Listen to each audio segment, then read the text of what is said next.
हाँ जी students, our today's topic is the medieval kingdoms. Under this we are going to discuss the king's position. medieval period ਦੇ ਦੌਰਾਨ ਜਿਹੜੀਆਂ ਕਿੰਗਡਮਸ ਸੀਗੀਆਂ, ਜਿਹੜੇ ਰਾਜ ਸੀਗੇ, ਉਹਨਾਂ ਦੇ ਜਿਹੜੇ ਕਿੰਗ ਸੀਗੇ, ਉਹਨਾਂ ਦੀ ਪੋਜੀਸ਼ਨ ਕਿਸ ਤਰ੍ਹਾਂ ਦੀ ਸੀਗੀ।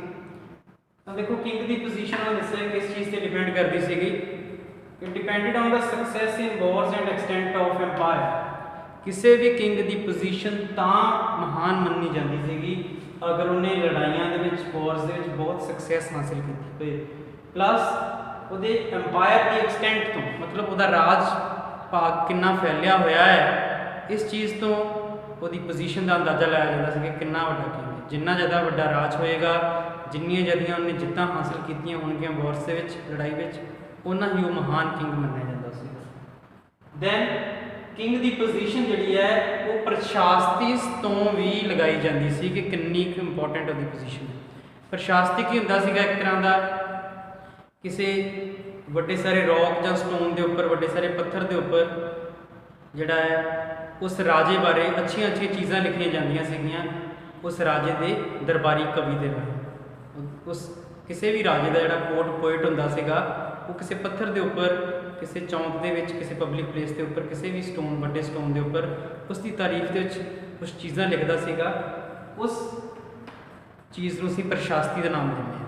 ਇਹ ਸਾਰਾ ਕੁਝ ਕਿੰਗ ਦੀ ਪ੍ਰੇਜ਼ ਦੇ ਵਿੱਚ ਹੁੰਦਾ ਸੀ ਤਾਂ ਕਿ ਲੋਕ ਜਿਹੜੇ ਨੇ ਰਾਜੇ ਨੂੰ ਮਹਾਨ ਰਾਜਾ ਸਮਝਣ। ਇਹਦੇ ਵਿੱਚ ਪ੍ਰਸ਼ਾਸਤੀ 'ਚ ਲਿਖਿਆ ਹੁੰਦਾ ਸੀਗਾ ਕਿ ਰਾਜੇ ਨੇ ਕਿਹੜੀ ਜਿੱਤ ਹਾਸਿਲ ਕੀਤੀ ਹੈ, ਕਿੰਨਾ ਕੁ ਮਹਾਨ ਰਾਜਾ ਹੈ। ਇਸ ਤੋਂ ਇਲਾਵਾ ਟਾਈਟਲ ਤੋਂ ਵੀ ਪਤਾ ਲੱਗਦਾ ਸੀ ਕਿ ਕਿੱਡਾ ਵੱਡਾ ਰਾਜਾ। ਟਾਈਟਲ ਮੀਨਸ ਉਪਾਧੀਆਂ। ਕਿੰਗ ਕੀ ਕਰਦੇ ਸੀਗੇ ਕਿ ਵੱਖਰੇ ਟਾਈਟਲ ਗੇਨ ਕਰਦੇ ਸੀਗੇ ਆਪਣੇ ਆਪ ਨੂੰ ਮਹਾਨ ਦਿਖਾਉਣ ਵਾਸਤੇ। ਫੋਰ ਐਗਜ਼ਾਮਪਲ ਕਿੰਗ ਜਿਹੜੇ ਨੇ ਇਹ ਟਾਈਟਲ ਲੈਂਦੇ ਸੀ ਮਹਾਰਾਜਾ ਦੀ ਰਾਜਾ, ਮਤਲਬ ਕਿੰਗ ਆਫ ਕਿੰਗਸ, ਕਿ ਮੈਂ ਰਾਜਿਆਂ ਦਾ ਰਾਜਾ। ਕਈ ਕਿੰਗ ਆਪਣੇ ਆਪ ਨੂੰ ਤ੍ਰਿਭੁਵਨਾ ਚੱਕਰਾਵਰਤੀਨ ਕਹਿੰਦੇ ਸੀਗੇ ਕਿ ਮੈਂ 3 ਲੋਕਾਂ ਦਾ ਰਾਜਾ, ਕਿੰਗ ਆਫ 3 ਵਰਲਡਸ ਜਾਂ ਕੌਨਕਰਰ ਆਫ 3 ਵਰਲਡਸ, ਕਿ ਮੈਂ 3 ਲੋਕਾਂ ਨੂੰ ਜਿੱਤਿਆ ਹੋਇਆ ਹੈ, 3 ਦੁਨੀਆ ਦਾ ਮੈਂ ਵਿਜੇਤਾ। ਨੈਕਸਟ, ਸੋ ਇਸ ਤੋਂ ਸਭ ਤੋਂ ਪਤਾ ਲੱਗਦਾ ਹੈ ਕਿ ਕਿੰਗ ਕੋਈ ਮਹਾਨ ਸੀ ਜਾਂ ਛੋਟਾ ਸੀਗਾ, ਇਹਨਾਂ ਸਾਰੀ ਚੀਜ਼ਾਂ। Kings belong to Kshatriya caste. ਜ਼ਿਆਦਾਤਰ ਮੰਨਿਆ ਜਾਂਦਾ ਸੀਗਾ ਕਿ ਰਾਜਾ ਜਿਹੜਾ ਹੈ ਉਹ ਕਸ਼ਤਰੀਆ ਜਾਤੀ ਦਾ ਹੋਣਾ ਚਾਹੀਦਾ ਹੈ। ਕਸ਼ਤਰੀਆ ਉਹਨਾਂ ਲੋਕਾਂ ਨੂੰ ਕਹਿੰਦੇ ਸੀ ਜੋ ਯੋਧੇ ਹੁੰਦੇ ਸੀ, ਲੜਾਈਆਂ ਲੜਦੇ ਸੀ। ਰਾਜੇ ਦਾ ਕੰਮ ਵੀ ਲੜਾਈ ਲੜਨਾ ਹੁੰਦਾ ਸੀਗਾ। ਸੋ ਲੋਕ ਜਿਹੜੇ ਨੇ ਉਸ ਰਾਜੇ ਨੂੰ ਵਧੀਆ ਮੰਨਦੇ ਸੀ ਜੋ ਕਸ਼ਤਰੀਆ ਜਾਤੀ ਦਾ ਹੋਵੇ। ਇਸ ਤੋਂ ਬਿਨਾਂ ਕਈ ਵਾਰੀ ਕੋਈ ਐਸਾ ਪਰਸਨ ਵੀ ਰਾਜਾ ਬਣ ਜਾਂਦਾ ਸੀ ਜੋ ਕਿ ਕਸ਼ਤਰੀਆ ਘਰਾਣੇ 'ਚ ਨਹੀਂ ਸੀ ਜਨਮਿਆ, ਤਾਂ ਫਿਰ ਉਸ ਪਰਸਨ ਨੂੰ ਜਿਹੜਾ ਹੈ ਕਸ਼ਤਰੀਆ ਬਣਨ ਵਾਸਤੇ ਕੁਝ ਖਾਸ ਤਰ੍ਹਾਂ ਦਾ ਕੰਮ ਕਰਨਾ ਪੈਂਦਾ ਸੀਗਾ। ਕਈ ਵਾਰੀ ਉਹਨੂੰ ਕਿਹਾ ਜਾਂਦਾ ਸੀਗਾ ਕਿ ਕਿਸੇ ਦੂਰ ਦੇ ਇਲਾਕੇ ਨੂੰ ਜਿੱਤ ਕੇ ਆਓ, ਔਰ ਉਸ ਤੋਂ ਬਾਅਦ ਉਹਨੂੰ ਖਾਸ ਤਰ੍ਹਾਂ ਦੀਆਂ ਕੋਈ ਰਸਮੋ ਰਿਵਾਜ ਜਾਂ ਯੱਗ ਕਰਨੇ ਪੈਂਦੇ ਸੀਗੇ, ਤਾਂ ਉਹਨੂੰ ਜਿਹੜਾ ਹੈ ਕਸ਼ਤਰੀਆ ਜਾਤੀ ਦਾ ਰਾਜਾ ਸਮਝਿਆ ਜਾਂਦਾ ਸੀਗਾ। ਤੁਹਾਡੀ ਬੁੱਕ ਦੇ ਵਿੱਚ ਐਗਜ਼ਾਮਪਲ ਦਿੱਤੀ ਹੋਈ ਹੈ, ਜਿਵੇਂ ਉਹ ਦੱਸ ਰਿਹਾ, ਕਹਿੰਦਾ for example when Rashtrakuta ruler Dantidurga conquered Malwa and parts of Gujarat, he performed a ritual called Hiranya Garba Mahadana to proclaim himself as Kshatriya ruler. ਰਾਸ਼ਟਰਕੂਟਾ ਖਾਨਦਾਨ ਦਾ ਇੱਕ ਰਾਜਾ ਸੀਗਾ ਦਾਂਤੀ ਦੁਰਗਾ। ਉਹ ਕਸ਼ਤਰੀਆ ਜਾਤੀ 'ਚ ਪੈਦਾ ਨਹੀਂ ਸੀ ਹੋਇਆ, ਤਾਂ ਉਹਨੂੰ ਜਿਹੜਾ ਹੈ ਕਸ਼ਤਰੀਆ ਬਣਨ ਵਾਸਤੇ ਮਾਲਵਾ ਦਾ ਇਲਾਕਾ ਜਿੱਤਣਾ ਪਿਆ ਔਰ ਗੁਜਰਾਤ ਦਾ ਇਲਾਕਾ ਜਿੱਤਣਾ ਪਿਆ।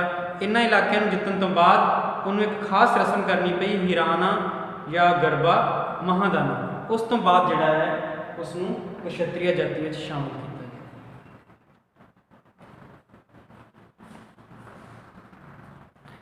ਸਟੂਡੈਂਟਸ, ਉਸ ਟਾਈਮ ਦੇ ਜਿਹੜੇ ਕਿੰਗ ਹੁੰਦੇ ਸੀਗੇ ਉਹਨਾਂ ਦੇ ਇਨਕਮ ਦੇ ਸੋਰਸਿਸ ਕਿਹੜੇ ਸੀਗੇ? ਆਮਦਨ ਦਾ ਸਾਧਨ ਕਿਹੜਾ ਸੀ ਉਹਨਾਂ ਦਾ? ਤਾਂ ਉਹ ਹੈ ਲੈਂਡ ਟੈਕਸ, ਜੋ ਖੇਤੀ ਵਾਲੀ ਜ਼ਮੀਨ ਤੋਂ ਲਿਆ ਜਾਂਦਾ ਸੀਗਾ। ਟ੍ਰੇਡ ਟੈਕਸ, ਵਪਾਰੀਆਂ ਤੋਂ ਲਿਆ ਜਾਂਦਾ ਸੀਗਾ।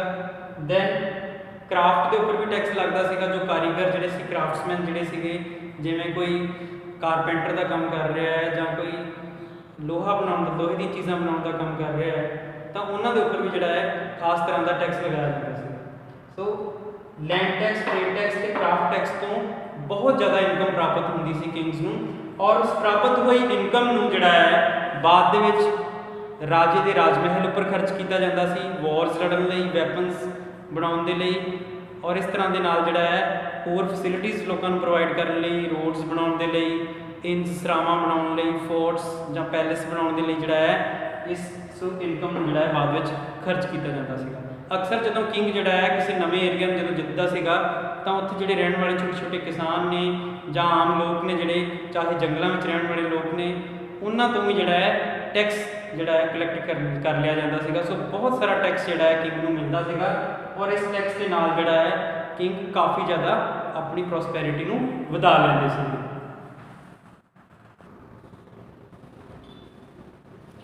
हाँ जी स्टूडेंट्स, बेटा नेक्स्ट टॉपिक है लैंड ग्रांट्स एंड फ्यूडेटरीज। ये असीं देखांगे कि किवें जिहड़े मेडीवल पीरीयड के किंग सीगे वो अलग अलग पीपल नूं लैंड ग्रांट्स दिंदे सी, खासकर अपने ऑफिशियल्स नूं, अपने बड़े बड़े ऑफिसर्स नूं लैंड ग्रांट दे दिंदे सी, जमीन दे दिंदे सी दान दे विच। इस तो इलावा ब्राह्मणां नूं भी जो कि पंडित हुंदे सी उन्हां नूं भी दान विच जमीन दिंदे सीगे। इहदे नाल की हुंदा सीगा कि ब्राह्मण और उन्हां दे ऑफिसर जिहड़े सीगे हमेशा किंग्स दे वफादार रहते थे। सब तो पहला गल करते हैं सामंतास की।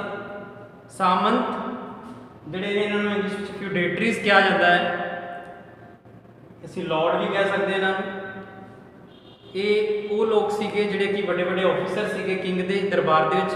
किंग दे दरबार 'च बड़े बड़े जिहड़े ऑफिसर सीगे जदों उन्हां नूं लैंड ग्रांट दे दित्ती जाती सी, जमीन दे दित्ती जाती सी दान दे विच, उन्हां नूं कैश विच कोई तनख्वाह नहीं सी दित्ती जाती बल्कि उन्हां नूं जमीन दे दित्ती जाती सी और कहा जाता है कि जमीन तो जो टैक्स है, जो टैक्स आएगा वो तो एक तरह की तनख्वाह होगी। सो ऐसे ऑफिसर्स को सामंत का नाम दिता जाता है जिन्हों को कि जमीन होंगी सी दान वाली। इंग्लिश में इन्होंने फ्यूडेटरी कहा जाता है। इन्होंने सामंतां अलग अलग एरियाज में कुछ डिफरेंट नाम नाल जाना जाता है, जिवें राजा, रनाका और ठाकुरा। दैन इन्हों की स्पैशलिटी की सी सामंत की, they had got land grants from the king. राजा इन्हों तनख्वाह के बदले में जमीन दे दिंदा सी दान दे विच। बदले में इन्हों की करना पैंदा सीगा, दे had to pay a part of revenue to the king. जिहड़ी जमीन सामंत नूं दान विच मिली हुंदी सीगी उस जमीन का कुछ फिक्स हिस्सा जिहड़ा है सामंत नूं किंग नूं भेजना पैंदा सीगा, किंग नूं देना पैंदा सीगा। He also had to keep an army for the king. बदले में सामंत नूं अपने इलाके दे विच एक फौज भर्ती करनी पैंदी सी। ये सारी फौज, सारी आर्मी सामंत के अंडर होंदी सी, लेकिन जदों भी लोड़ पैंदी सीगी ये आर्मी जिहड़ी है सामंत राजे दे कोल भेजदा सी। जदों भी राजा मंगदा सी सारी आर्मी राजे दे कोल भेजी जाती सी। सो ये कुछ कंडीशन सीगियां जिहड़ियां कि सामंत के उपर लगियां हुंदियां सीगियां। टाइम पा के कुछ सामंत बहुत ही पावरफुल हो गए और राजे की परमिशन के नाल उन्होंने अगे सब फ्यूडेटरीज छोटे सामंत अपने कोल रख ले। जिहड़े सब फ्यूडेटरीज एक तरह के नाल छोटे सामंत सीगे जो कि वड्डे सामंत के अंडर रह के काम करते सीगे। सब फ्यूडेटरीज नूं वड्डा सामंत जिहड़ा हुंदा सीगा वो अपने कोलों कुछ जमीन दान विच दे दिंदा सीगा और इस तरह के नाल सब फ्यूडेटरी जिहड़े ने अपने वड्डे सामंत के प्रति वफादार रहते सी और उस वास्ते सारे काम करते सी। दैन टाइम पा के जिहड़े सामंत सी बहुत ज़्यादा शक्तिशाली हो गए कि आने वाले टाइम के इन्होंने अपने राजियां ही गद्दी तो उतार के खुद राजे बनना शुरू कर दिता। ये एग्जाम्पल साडे कोल है राष्ट्रकूटा की। जिहड़े राष्ट्रकूटा असीं पढ़ के आए हैं ये कदे सामंत हुंदे सीगे। किहदे सामंत हुंदे सीगे? Of Chalukyas of Vatapi.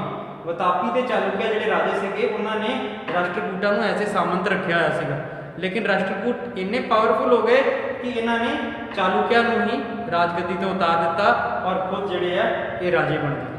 सो इस तरह के नाल जिहड़े सामंत ने ये टाइम पा के बहुत ही ज़्यादा पावरफुल हो गए। सामंत जिहड़े सी इन्होंने भी बहुत बड़े बड़े टाइटल लैने शुरू कर दिते सीगे, जिवें महामंडलेश्वरा टाइटल और महासामंता टाइटल इन्होंने लैने शुरू कर दिते सीगे।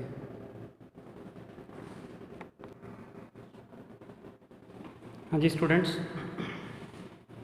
बेटा नेक्स्ट असीं पढ़ रहे हैं ब्राह्मण्स एंड टैंपल्स कि ब्राह्मण्स जिहड़े ने उन्होंने किस तरह लैंड ग्रांट मिल रही सी किंग्स वालों और किस तरह के ब्यूटीफुल टैंपल्स जिहड़े सीगे मेडीवल पीरीयड दे विच किंग्स ने बिल्ड करवाए सीगे। सब तो पहले नंबर पर देख लेने ब्राह्मण्स की। Brahmans got land grants from the kings. उस टाइम के जिहड़े किंग्स सीगे उन्होंने ब्राह्मणों को बहुत सारिया लैंड ग्रांट्स दे रखियां सीगी और ये लैंड ग्रांट्स ਜਿਹੜੀਆਂ ਸੀਗੀਆਂ ਇਹਦੇ ਨਾਲ ਬ੍ਰਾਹਮਣ ਕਾਫੀ ਰਿਚ ਹੋ ਗਏ, ਕਾਫੀ ਉਹਨਾਂ ਦੀ ਇਨਕਮ ਵੱਧ ਗਈ ਔਰ ਬ੍ਰਾਹਮਣਾਂ ਨੇ ਵੀ ਜਿਹੜਾ ਹੈ ਆਪਣੀ ਜ਼ਮੀਨ ਦੇ ਵਿੱਚ ਵੱਧ ਤੋਂ ਵੱਧ ਖੇਤੀ ਕਰਾਉਣ ਦੇ ਲਈ ਨਵੇਂ ਇਰੀਗੇਸ਼ਨ ਦੇ ਮੈਥਡ ਅਪਣਾਏ, ਜਿਹਦੇ ਨਾਲ ਪ੍ਰੋਡਕਸ਼ਨ ਵੀ ਕਾਫੀ ਵਧੀ। Next kings build beautiful temples. Kings ਨੇ ਜਿੱਥੇ ਬ੍ਰਾਹਮਣਾਂ ਨੂੰ ਖੁੱਲ੍ਹੇਆਮ ਲੈਂਡ ਗ੍ਰਾਂਟ ਦਿੱਤੀ, ਉੱਥੇ ਉਹਨਾਂ ਨੇ ਟੈਂਪਲਸ ਨੂੰ ਬਹੁਤ ਜ਼ਿਆਦਾ ਲੈਂਡ ਗ੍ਰਾਂਟ ਦਿੱਤੀ ਔਰ ਦਿਲ ਖੋਲ੍ਹ ਕੇ ਟੈਂਪਲਸ ਨੂੰ ਉਹਨਾਂ ਨੇ ਡੋਨੇਸ਼ਨ ਦਿੱਤੀ, ਦਾਨ ਦਿੱਤਾ ਖਜ਼ਾਨੇ ਦੇ ਵਿੱਚੋਂ। ਔਰ ਕਈ ਟੈਂਪਲਸ ਦੇ ਉੱਪਰ ਉਹਨਾਂ ਨੇ ਜਿਹੜਾ ਹੈ ਸੋਨੇ ਦਾ ਦਾਨ ਕੀਤਾ, ਜਿਸ ਕਰਕੇ ਟੈਂਪਲ ਜਿਹੜੇ ਸੀਗੇ ਦੇ ਵਰ ਸਟੋਰ ਹਾਊਸ ਆਫ ਵੈਲਥ। ਇੱਥੇ ਖਜ਼ਾਨਾ ਬਹੁਤ ਸੀ, ਇੱਥੇ ਪੈਸਾ ਬਹੁਤ ਸੀ, ਪੈਸੇ ਦੀ ਕੋਈ ਕਮੀ ਨਹੀਂ ਸੀਗੀ, ਬਹੁਤ ਹੀ ਰਿਚ ਟੈਂਪਲ ਸੀਗੇ। Temples were storehouse of gold and wealth. So ਇਸ ਤਰ੍ਹਾਂ ਸੋਨੇ ਔਰ ਪੈਸੇ ਦੇ ਨਾਲ ਭਰੇ ਪਏ ਸੀ temple. That's why invaders, foreign invaders destroyed temples. ਜਿਹੜੇ ਫੋਰਨ ਇਨਵੇਡਰ ਸੀਗੇ, ਜਿਹੜੇ ਵਿਦੇਸ਼ ਤੋਂ ਹਮਲਾਵਰ ਆਉਂਦੇ ਸੀ ਹਿੰਦੁਸਤਾਨ, ਉਹਨਾਂ ਨੂੰ ਇਸ ਗੱਲ ਬਾਰੇ ਪਤਾ ਸੀ ਕਿ ਹਿੰਦੁਸਤਾਨ ਦੇ ਮੰਦਿਰਾਂ ਦੇ ਵਿੱਚ ਬਹੁਤ ਪੈਸਾ ਹੈ, ਜਿਸ ਕਰਕੇ ਉਹਨਾਂ ਨੇ ਮੰਦਿਰਾਂ ਨੂੰ ਆਪਣਾ ਨਿਸ਼ਾਨਾ ਬਣਾਇਆ ਔਰ ਜਦੋਂ ਵੀ ਉਹ ਹਿੰਦੁਸਤਾਨ ਦੇ ਉੱਪਰ ਅਟੈਕ ਕਰਦੇ ਸੀਗੇ ਤਾਂ ਉਹ ਟੈਂਪਲਸ ਨੂੰ ਲੁੱਟ ਲੈਂਦੇ ਸੀਗੇ ਔਰ ਸਾਰਾ ਜਿਹੜਾ ਪੈਸਾ ਹੈ ਲੁੱਟ ਕੇ ਆਪਣੇ ਨਾਲ ਲੈ ਜਾਂਦੇ ਸੀ। One example is Mahmud of Ghazni who plundered the Somnath temple at Kathiawar. ਐਸੀ ਇੱਕ ਐਗਜ਼ਾਮਪਲ ਹੈ ਮਹਿਮੂਦ ਆਫ ਗਜ਼ਨੀ ਦੀ, ਜਿਨੇ ਕਿ 1000 AD ਤੋਂ ਲੈ ਕੇ 1027 AD ਤੱਕ 17 ਟਾਈਮਸ ਇੰਡੀਆ ਦੇ ਉੱਪਰ ਅਟੈਕ ਕੀਤਾ ਔਰ ਜਦੋਂ ਵੀ ਉਹ ਹਿੰਦੁਸਤਾਨ ਤੇ ਅਟੈਕ ਕਰਦਾ ਸੀਗਾ ਉਹ ਹਿੰਦੁਸਤਾਨ ਦੇ ਟੈਂਪਲਸ ਨੂੰ ਪਲੰਡਰ ਕਰਦਾ ਸੀ, ਲੁੱਟ ਲੈਂਦਾ ਸੀ। ਇਸੇ ਤਰ੍ਹਾਂ ਉਹਨੇ ਹਿੰਦੁਸਤਾਨ ਦੇ ਇੱਕ ਮਸ਼ਹੂਰ ਟੈਂਪਲ ਸੋਮਨਾਥ ਟੈਂਪਲ ਦੇ ਉੱਪਰ ਅਟੈਕ ਕੀਤਾ, ਉਹਨੂੰ ਲੁੱਟਿਆ ਔਰ ਜਿੰਨਾ ਉੱਥੇ ਸੋਨਾ ਸੀ ਜਾਂ ਪੈਸੇ ਸੀਗੇ ਸਾਰਾ ਦਾ ਸਾਰਾ ਸੋਨਾ ਜਿਹੜਾ ਹੈ ਇਵਨ ਇੱਟਾਂ ਤੱਕ ਜਿਹੜਾ ਹੈ ਉਹ ਆਪਣੇ ਨਾਲ ਗਜ਼ਨੀ ਲੈ ਗਿਆ ਔਰ ਉੱਥੇ ਜਾ ਕੇ ਉਹਨੇ ਇਹਨਾਂ ਚੀਜ਼ਾਂ ਦੇ ਨਾਲ, ਇਹਨਾਂ ਹੀ ਇੱਟਾਂ ਦੇ ਨਾਲ, ਇਹਨਾਂ ਪੱਥਰਾਂ ਦੇ ਨਾਲ ਜਿਹੜਾ ਹੈ ਕੀਮਤੀ ਪੱਥਰਾਂ ਦੇ ਨਾਲ ਉੱਥੇ ਇੱਕ ਮੌਸਕ ਬਣਾਈ, ਮਸਜਿਦ ਬਣਵਾਈ ਔਰ ਇਸ ਦੇ ਨਾਲ ਜਿਹੜਾ ਹੈ ਉੱਥੇ ਉਹਨਾਂ ਨੇ ਯੂਨੀਵਰਸਿਟੀ ਬਣਾਈ ਔਰ ਪੈਲੇਸ ਜਿਹੜੇ ਨੇ ਉਹ ਬਣਾਏ। ਸੋ ਇਸ ਤਰ੍ਹਾਂ ਦੇ ਨਾਲ ਜਿਹੜੇ ਫੋਰਨ ਇਨਵੇਡਰ ਸੀਗੇ ਉਹ ਟੈਂਪਲਸ ਨੂੰ ਆਪਣਾ ਨਿਸ਼ਾਨਾ ਬਣਾਉਂਦੇ ਸੀਗੇ। ਜਦੋਂ ਮਹਿਮੂਦ ਆਫ ਗਜ਼ਨੀ ਹਿੰਦੁਸਤਾਨ ਆਇਆ ਸੀਗਾ ਹਮਲਾ ਕਰਨ ਤਾਂ ਉਹਦੇ ਨਾਲ ਜਿਹੜਾ ਹੈ ਗ੍ਰੇਟ ਸਕਾਲਰ ਅਲ ਬਰੂਨੀ ਵੀ ਆਇਆ ਸੀਗਾ।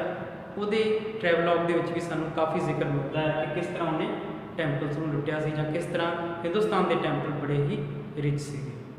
ਥੈਂਕਸ।